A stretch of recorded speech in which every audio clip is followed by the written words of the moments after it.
Hey guys, in this video we will learn how to apply Roman number in Excel and how to apply normal numbers in Excel. Stay tuned and watch till the end. So I have two columns, one where I want to apply the Roman numbers and second where I want to just apply the normal numeric. So I will use Roman formula, start with equal to ROMAN, press tab.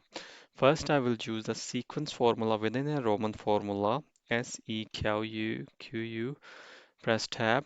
So I want the numbers up to 15. So close of bracket, again close of bracket. So first the formula will get the normal numbers up to 15 and then it will apply the Roman formula to convert these numbers into Roman number. Press enter.